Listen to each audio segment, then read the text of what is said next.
So what I wanted to talk to you about is basically some experiences that I've had in the past couple of years.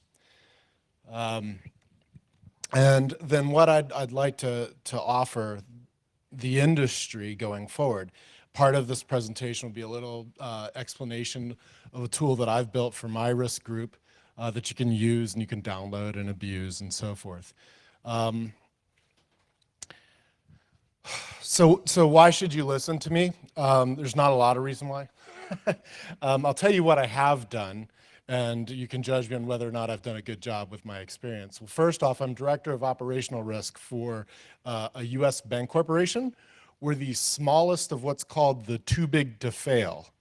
So they have these banks in the US, and they say, these banks, we'll let them die if they screw up their capital requirements. These banks, not so much. And we're the very smallest of those banks. Before that, I worked for a company called Verizon. There, I was part of a team that did a report called a Data Breach Investigations Report. And so I helped build that for a few years. Before that, I worked for a penetration testing company, basically doing all operations except for the actual technical operations of the test. Audit experience, social engineering experience, but I honestly haven't thrown a packet in 7 years. Just get that out of the way.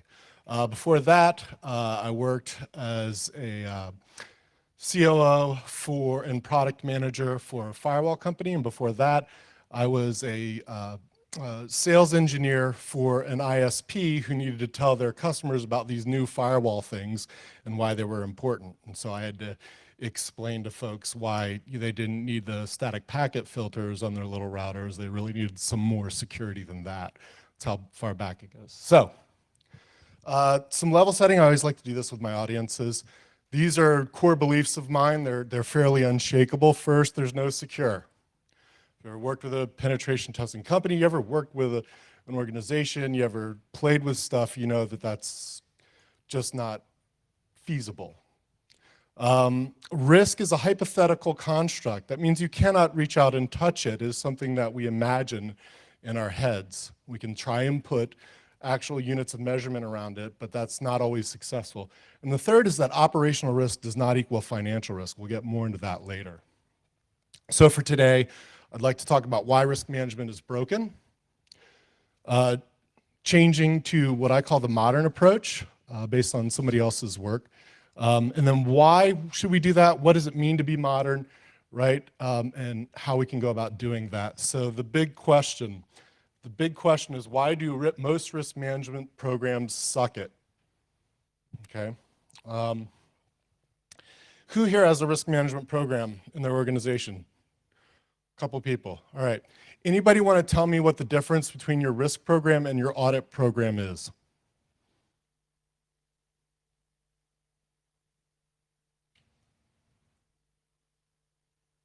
The accountability is different, right? My problem with this is that I've got an audit group that talks about risk. And I've got a risk group that focuses on the strength of controls. I've got all this redundancy. In fact, KPMG, some of your larger accounting firms, they're talking about convergence. I already know of one large US insurance company that is converging those. They keep the accountability structure different, but in a sense, it's the same work. That's not sustainable, right? So if you can tell me, is there value to a risk management program outside of being kind of pre-audit? No? Well, it sucks. So the other problem I have is we're dumb. So you don't take my word for it. This is Dan Gear, and he's a really smart guy, much smarter than me. And he starts talking to us about how our measurement scales these days, well, they're mainly ordinal, right? Anybody know what an ordinal scale value is and what you can and can't do with it? Okay, good, because we'll get into that. Science is based on what's called a ratio scale or interval scale. So you have Celsius is an interval scale. You have this 0, and you can say, okay, well, 1 degree plus or 1 degree minus is this scale thing. Ratio scales are bounded. A percentile, for example, 99th percentile, 97th percentile, 64th percentile, that's a ratio scale as an example. An ordinal scale is I like things. Strawberry ice cream is a 1. Chocolate is a 2, right? We're not doing a good job. If science is based on using not ordinal but ratio stuff, we're crazy, okay? Here's an example of something that we all probably use. I'm not going to call out the model by name, but it says the base equation multiplies impact by 0.6 and exploitability by 0.4, okay? This is pretty much akin, when you think about it, to saying jet engine times peanut butter equals shiny, and I want you to believe this, okay? I don't care if you have Spock and Scotty, Geordi and Data, Chewbacca, and the good doctor, you can't break the fundamental laws of how the universe works. It doesn't work that way. The other badass thing about this is, check this out, impact by 0.6, 0.6, exploitability by 0.4. Right? And what somebody's tried to do here is use decimals to trick us into ratio scale thinking. Decimals aren't magic, right? They're not unicorn turds, right? Just adding one doesn't make it a non-ordinal scale. You have to think about these things. Okay, so this is Thomas Kuhn. Thomas Kuhn's a philosopher around the history of science. And what Thomas Kuhn taught us is that there is a difference between pseudoscience and protoscience. Okay, and in proto-science, you have somewhat random fact gathering. I call this a metrics program, right? Oh, gee, we've got this many spam messages we blocked. You know, antivirus triggered this many times. Hooray. All right, a morass of interesting, trivial, irrelevant observations, and a variety of theories spawned from what he calls philosophical speculation. I call this a Sands Top 20. All right?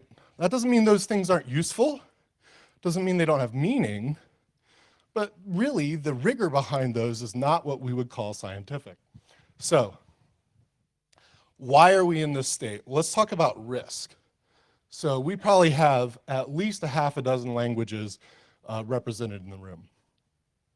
If you go into my English Macintosh Apple dictionary, you're gonna find like 6 or 7 different definitions. Webster's in English will have 12.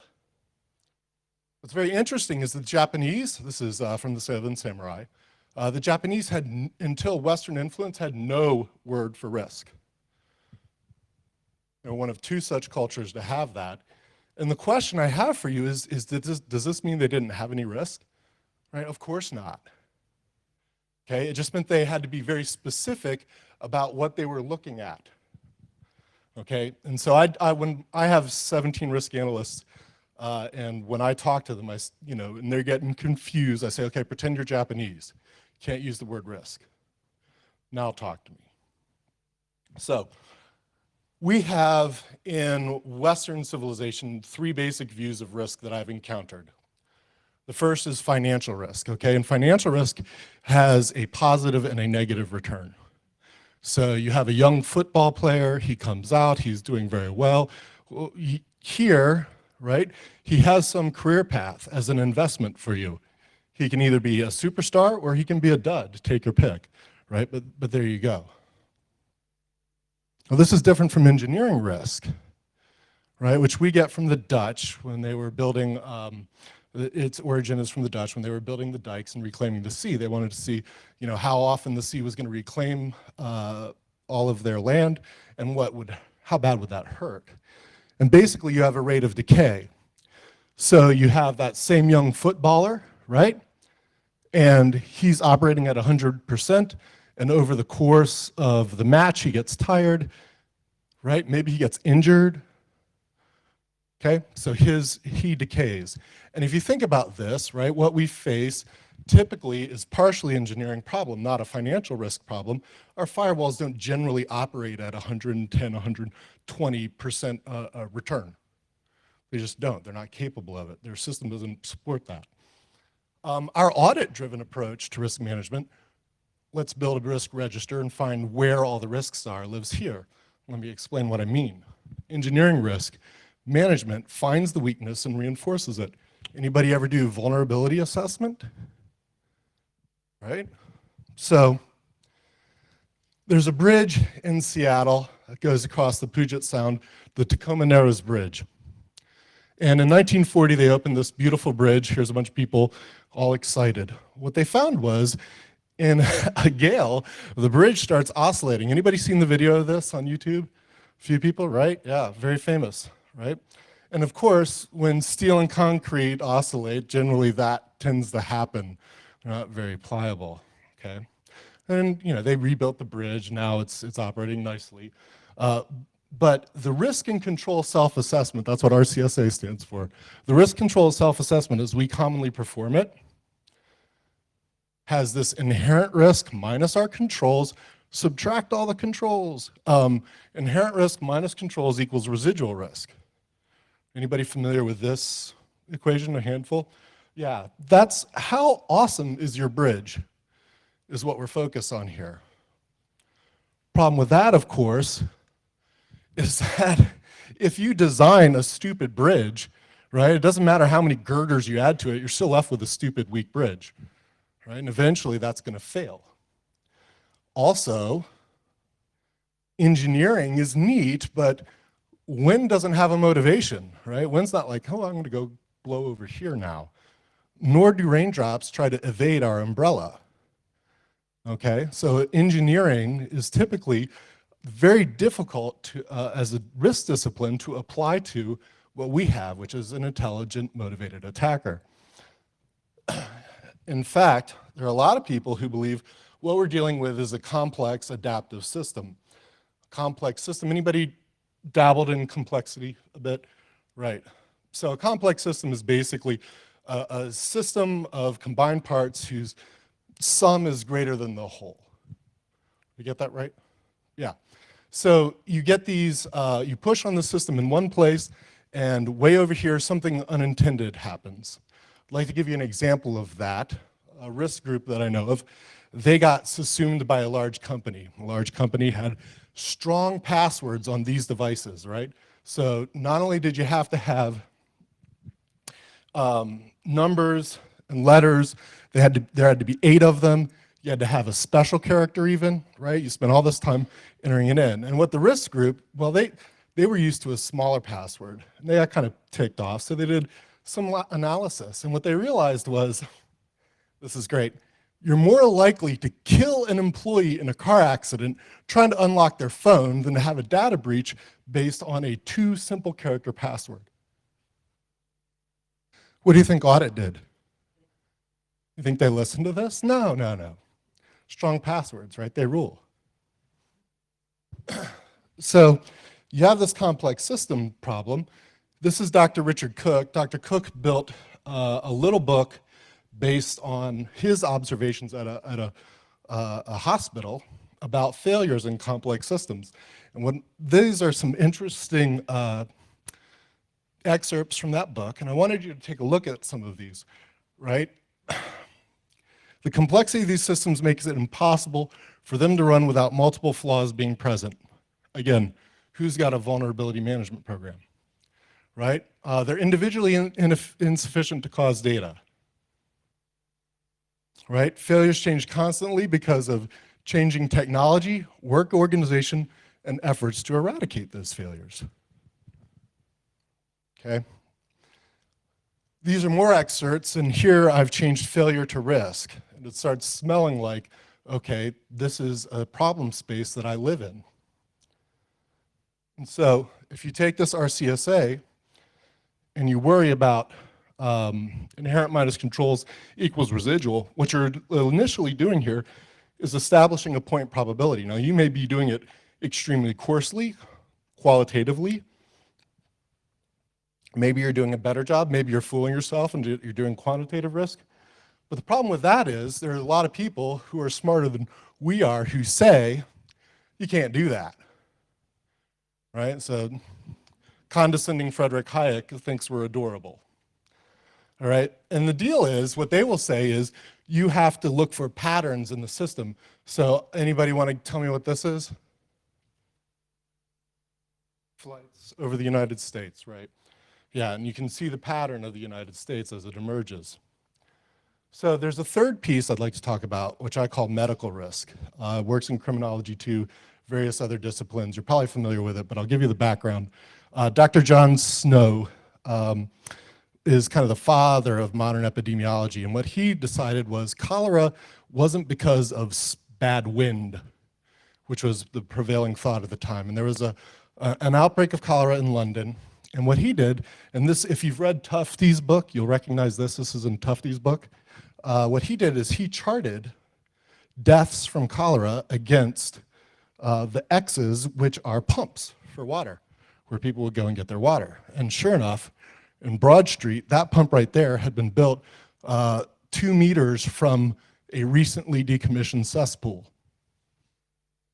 Okay, so as epidemiology, or this medical approach, has evolved, you get a handful of risk thoughts here that are relatively useful for them. And I think they could be useful for us if we stopped thinking about engineering risk for a bit. And they are, in fact, in a complex system like a city of London, they're the means to find patterns, okay? Now, not all correlation is causation and so on and so forth, right? But at least you have an evidence-based understanding of what's going on. So it's designed to find those. Why does risk management suck it? Well, because we're focused on how awesome is your bridge, not how much are you associated with failure even, or how good is your lifestyle. Serious question. Can you imagine if your doctor operated the same way you did, right? You should be like this poor kid over here, right? And the other thing to note is that his mom and he, yeah, they're not exactly svelte, are they? They're probably Americans. Their lifestyle isn't that great. So maybe if this kid would start eating Twinkies and Ho-Hos, right, and maybe ate a few vegetables, we wouldn't have to bandage him up either. He'd be faster, stronger, etc. Okay, so we're not doing a great job in risk management. It's time we were upfront and honest with ourselves about our approach and what it means. And what I'd like to do is talk about change, okay? And from change, I mean, let's focus on how much risk do we have, why do we have that risk, and stop worrying about gobs and gobs and gobs of risks in a register, right? The inspiration here comes from this. The link is there, but that's Society of Actuaries. And basically they sync a lot of this traditional approach to risk management going back to the financial crisis years back, right? Here's why it happened based on this risk management principles. Here's what you should do instead, okay? The second piece, that's Gene Kim. You might know him from a company called Tripwire, but what he's also done in his spare time is the IT Process Institute, and they've put out a handful of books called the Visible Ops. Visible Ops for Security basically says availability incidents, what correlates well to that is how awesome your people, your processes are, right? So how many of your audits actually audit for experience and qualifications? Next one, this is what I got to work on. That's Dr. Tippett. He's both a medical doctor and a PhD and a pilot. And basically the data breach report that I worked on, that's an epidemiological approach to examining failures, data breaches, right? So the modern approach to risk management, I'll give you a quick 3-part manifesto to this based on that stuff. First, risk management must provide value, must address the need, and it must be ethical. First clause, to be ethical, we have to become data scientists. And biostatistics Ryan Gosling suggests that maybe you look into Bayes' theorem a bit. That's a little stats joke for folks, sorry. But it's actually fairly easy what Ryan has to understand. You have 3 essential sets of information. This is a basic diagram, don't take it as gospel or anything.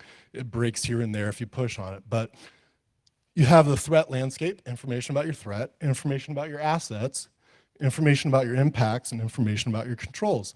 Where these sets overlap, you have the ability to model and gain knowledge, and where they all collide in the center, you have risk.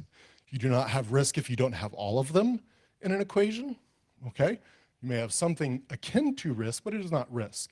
Without impact, you cannot be talking about risk. Without controls, you're talking about this crazy inherent risk thing, which doesn't really exist actually, but that's a different talk. Within this, what we've done is we've taken this concept. You need a framework that describes reality, data about that reality, and then models to help you gain wisdom. So basically, you have this holistic view, right? Your framework should describe everything in that set. The data that you collect, right, is going to be about those individual parts, and the models is the synthesis of knowledge, and there's a feedback loop right there, correct? Okay, so at where I work, we quickly figure out a handful of things. First, we have to be data-driven. We must study the individual parts, then the relationships between those parts, and then only then can we really start thinking about the whole. And the third, so what we're using is what I use called Veris, and Veris is publicly available. It's under a Creative Commons license. Veris as the framework, okay? Veris is an object-oriented approach, and it talks about an agent, so internal, external, partner agents, and those have metadata under hierarchical metadata associated with them. Agent and action, right? So you have error, you have hacking, which is actual, different from malware because hacking involves an actual touch or a decent script. Malware, which is the software itself. Misuse, where you've given somebody privileges and they're abusing those. Social, physical, environmental. You also have attributes, so and assets. So you have an asset like a web server, an attribute like confidentiality, integrity, or availability. So an agent acts action against an asset, causing an attribute to be compromised. Does that make sense? Right? And so this is a really big ontology we built for the Verizon data breach set that I'm now applying where I work. The third thing we figured out is we're looking at a boatload of data. Okay, so how big of a boatload? Well, this is really cool. This is, I wish I had built this, I didn't, but I liken this to our version of that Tufte diagram. Across the top, you have the actions and the agents, right? And across this axis, you have the assets and the attributes. So servers, networks, user devices, malware, hacking, so forth, right? And then out of all of the Secret Service, Dutch high-tech crime unit, and Verizon data, here are the frequencies with which those failures show. How big is a boatload? Well, this is just high level. Veris has millions of squares. If I start applying it to operational risk, I'll need to add more squares, millions and millions of squares. How big is a boatload? It's big. And I pretty quickly figured out I'm gonna need a bigger boat. Anybody see Jaws?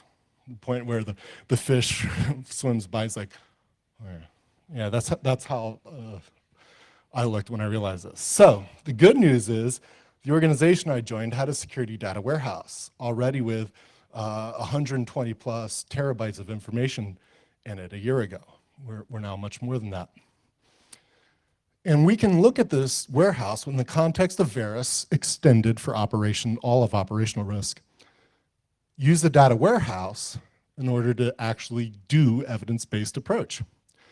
So how do we deal with a boatload? Well, we use Hadoop, okay? We also have Postgres, and we have a lot of technologies, but the core information is in Hadoop, right? And so it's a fairly fundamental data warehousing diagram, but here again, we have our cute colors around the data and where we're getting it from, a MapReduce process, Hive, and or Drill if that ever gets a little more awesome, and then I can pull that out. My GRC platform is not Archer. My GRC platform is not metric stream. My GRC platform is Hadoop, Hive, R, Python, Excel, right? We get much more meaning out of that than we would have spending millions of dollars on a GRC box. How do we deal with a boatload? And this is conceptually, we're just finding these bits of data in the wild, dropping it in there, and then I can make sense out of it. My analyst groups can. Okay, and this is a diagram that we built for onboarding a vendor. We onboard a vendor, we stopped collecting hundreds of controls, we threw away that craziness. Anybody ever have to fill one of those nonsenses out? You know, lie to me 250 times so I can onboard you as a vendor? A couple people, yeah, that's a pain in the butt. I decided I'd stop making people lie to me. And so we collect a handful of information about them, and we throw that in. And what that happens is that becomes a piece of intelligence. So what we've done is we've tried to deconstruct things, almost a genomic approach in what we do, where Hadoop allows us to store all of these pieces of the organization's genome, if you want to think of it that way. Back to intelligence, clause 2, this is really important to me given my background. Risk management's useless if it doesn't support counter-threat operations. What's the most important thing a security department does? Stop bad guys. Right? It's relatively easy. So we have a counter-threat operations. It's kind of like half proactive forensics, half reverse pen testing. Okay. And what we started doing is, for example, you can track any piece of data through this analytical process that we've instigated, okay? And we realized pretty quickly that risk management is just an intelligence function. And yeah, that was a big load of duh for us. But what we allowed us to do is say, well, we have types of intelligence and we have our role in this, the information types that are really applicable and the tools that we use. So real-time supports counter-threat operations. Our role is relatively low there. We give people parts of the roadmap. We actually do call it map process, not like map reduce, but in like an atlas of what's going on. And then when new threat intel comes in from counter-threat ops, from FSI-SAC or Roadhouse or whatever, what we're able to do is then say, oh, well, they focus on this stuff. We don't meddle in it. There's no need for the bureaucracy. The main information that we're giving them is basically some asset information. And then they have controls that they use. They have Hadoop, streaming versus you can use Storm. Kafka, I've never used, but that's another stream processing piece. You got Hive, Dremel, Drill for searching and so forth. Tactical security operations, right? We work with them. We're giving them information about state. So the identity access management, the firewall rules group, all of these other operational pieces that aren't specifically counter-threat ops, we work with them. And again, they use much of the same stuff. Strategic intel, we push up the food chain. Actually, I have 14 CEOs that I report to, 14 risk management groups, because we're a bank corp, so I actually pushed it out a whole lot through this strategic angle. Right? Any questions on that? Okay, so that's how we approached it. What's important here to note is also that you need feedback loops. Counter-threat ops needs to talk to me, I need to talk to them. I need to be able to distill what's going on in counter-threat ops up the food chain. A huge piece of what I do is just put it into business speak for folks. But basically the feedback loop is an important piece of this. If you don't have that as you craft a new form of operations based on data, it's going to be difficult because you're not really testing and revalidating hypotheses. All right, so I was listening to a CISO talk, and he was of a major American corporation, and he said, the future is going to be basically deperimeterized assets in the cloud, and there's no trust at the end state. Okay, that's fine. Throw all your stuff in the cloud and don't trust any of it. Sounds good. My assertion is this: if you build out a real data warehouse, if you hire a handful of those Ryan Goslings, we have 3 modelers, I call them the sweet Bayesians in fraud. I have 2 modelers myself. If you start doing that, actually the primary controls will be behavioral analytics and some machine learning and some languages to do that in. So some examples. So we do put everything in. So like HR systems, for example, you connect to our network. We capture your MAC address, and then we watch everything you do, right? So we can watch in real time by your MAC address, link to your cost center. What systems are you touching? We know the process, right? The process map for wire transfer, that's defined and stored in Hadoop. Why are you touching something else? Right? So that's interesting information. The time of connection. So hooking your badge system in, right? Stream from the badge system and stream from our proxy. Well, that's weird. Why are there port 80 connections happening from this guy's desktop when he's not in the building? Riskiest cost center. This is my favorite.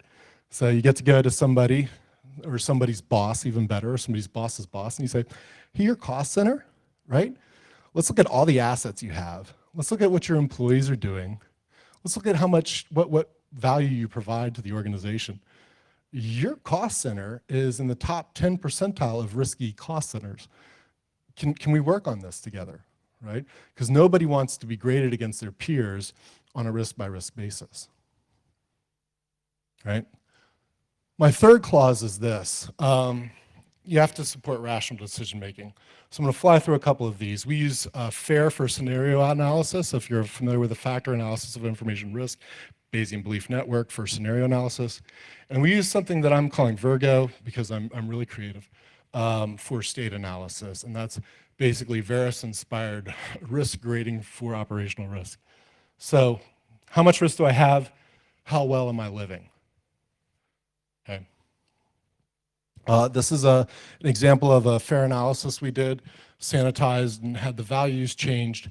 But basically, your analysts start giving relatively subjective inputs into the Bayesian belief network, and you come out with, you run some Monte Carlo simulations, and you come out with an actual risk value that has units with it, frequency and dollar, time and money. That's what all businesses really care about.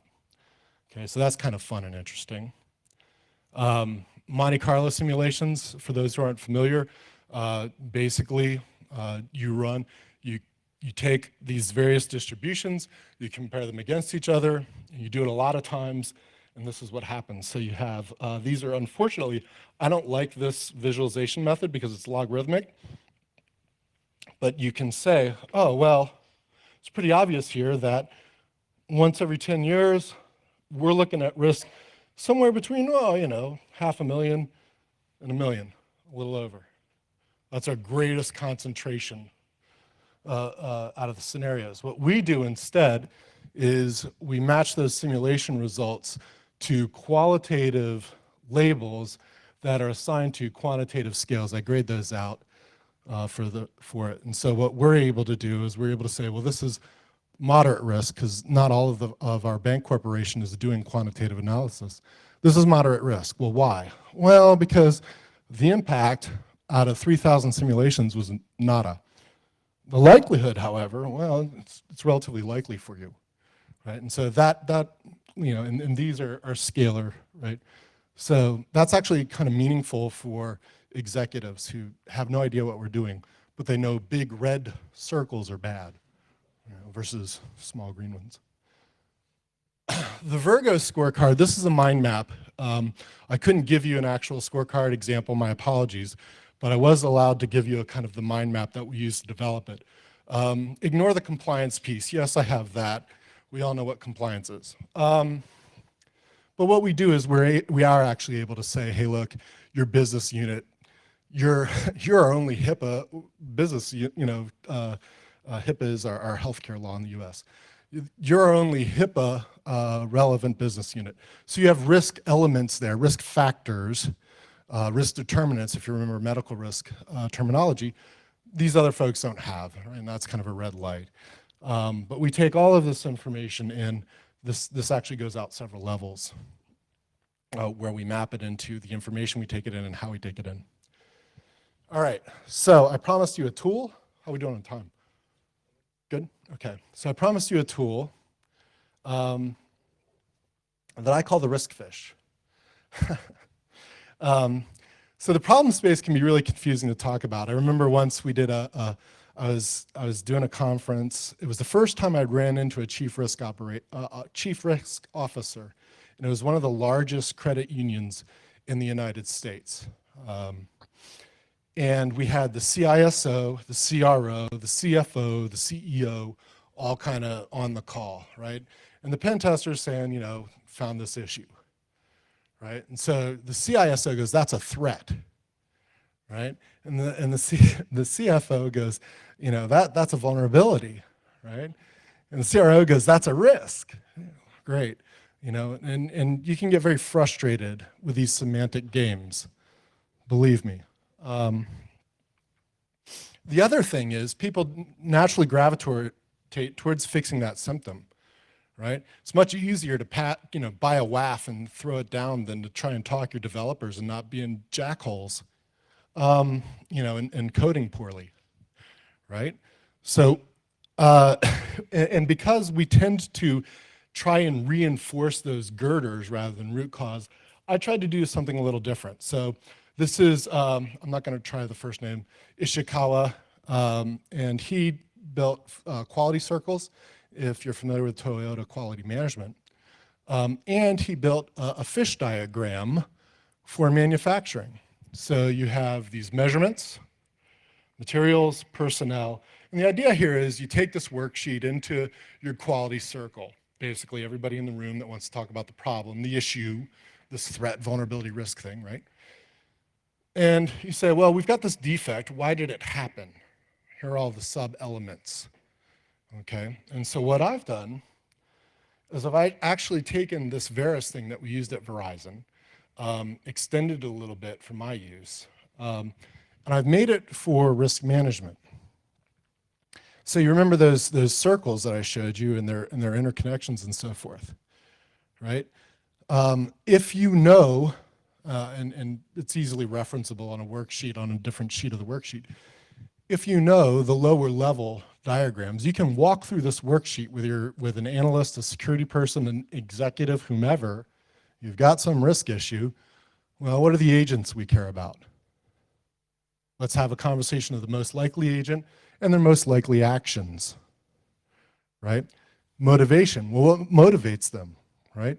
So if this is the cyber fighters of Al-Qasad, what's gonna motivate them is an availability utility attack against me.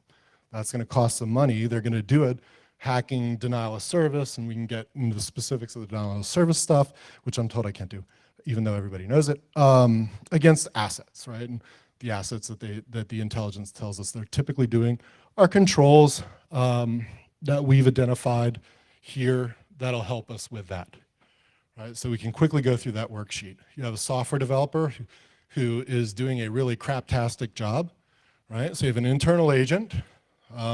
They have error as an action. The asset is your software.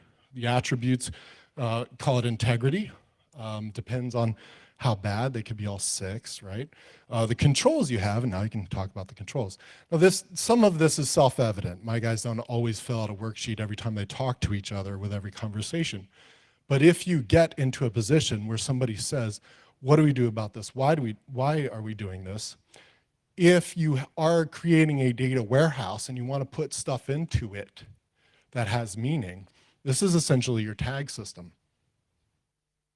There shouldn't be a tag missing. So if you want to download this, it's available both at the Society of Information Risk Analysts site, and you can go to the Verus community site. I think there's stuff there too, but that'll give you the XML schema for Verus that you can use yourself.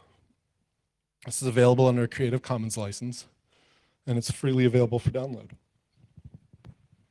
So I'm going to close like the Daily Show, for those of you who've seen that, in your moment of Zen, which is this. Remember we talked about Japanese having no word for risk, and how I encourage my analysts to not use the word risk when they're talking to the business, because it facilitates that. Honest to goodness, the moment you can go like an entire month and never use the word risk, to describe anything, you don't use the word risk as a crutch, that's the point you know that you're doing a decent job at risk analysis. Okay, and I would encourage all of you guys, right, when you're talking to folks, stop using the word risk. Tell them what you're talking about. The word risk, especially for English speakers, is a crutch. So, there's a really good chance that risk management will be redundant. If risk management becomes somewhat redundant versus audit, we're going to lose a lot of stuff. And the things that we will lose, basically, is the ability to help each other in terms of intelligence, okay, in terms of communication, and in terms of trying to go away from an audit-driven or a standards-driven approach and pretending like becoming ISO 27001 certified has any sort of bearing on whether or not you're secure. All right. That's my presentation. Thank you. I'll be glad to take questions. Yeah. You mentioned that you have a methodology in which you have data on one side and you apply models. I was just wondering, how do you assess the quality of a model? In particular, how do you determine a baseline to compare it with? Data quality and model quality are good. Oh, for data for this thing? All right. Great. No. Red 5 checking in. Data quality and model quality are two different things, okay? Data quality, you actually need audit. The audit's got a great role. I'm not trying to get rid of audit. I'm just telling risk management, look out in this. Don't get me wrong.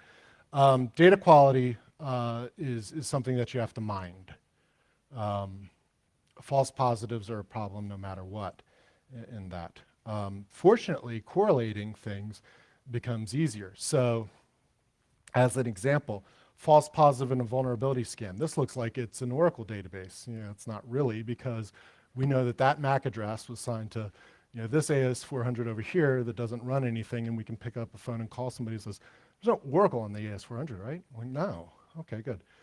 Right, crazy stuff. For the data quality, you can, that's relatively simple. For model quality, that's harder. Okay, so a model is nothing but a hypothesis. You mean a model in the sense of a predictive model, right? Correct, yep. Correct. And that's predictive about the future or the past or the present as well.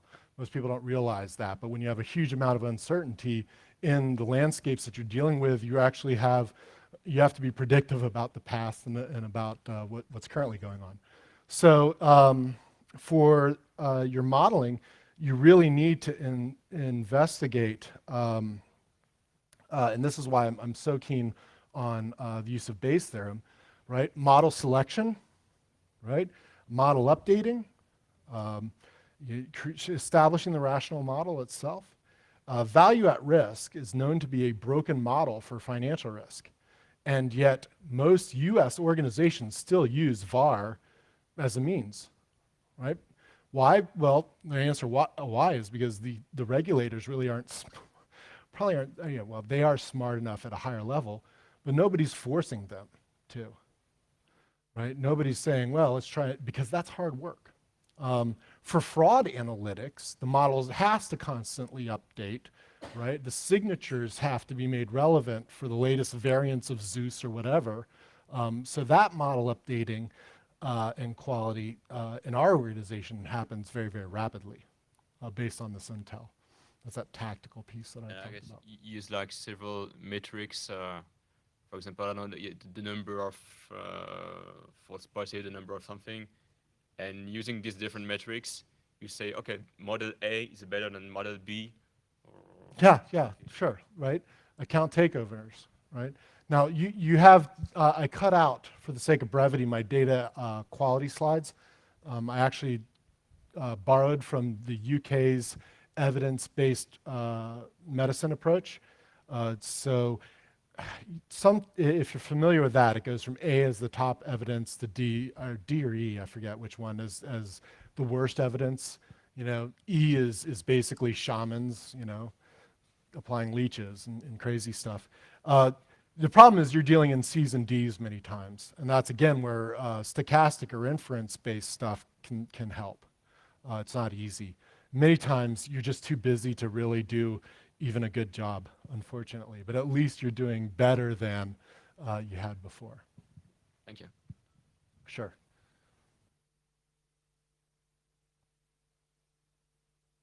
No? All right. So I want to thank you all very much. I'm sorry if I talked too fast, but I had a lot of slides I wanted to go through. And let's all go have a beer. Thanks.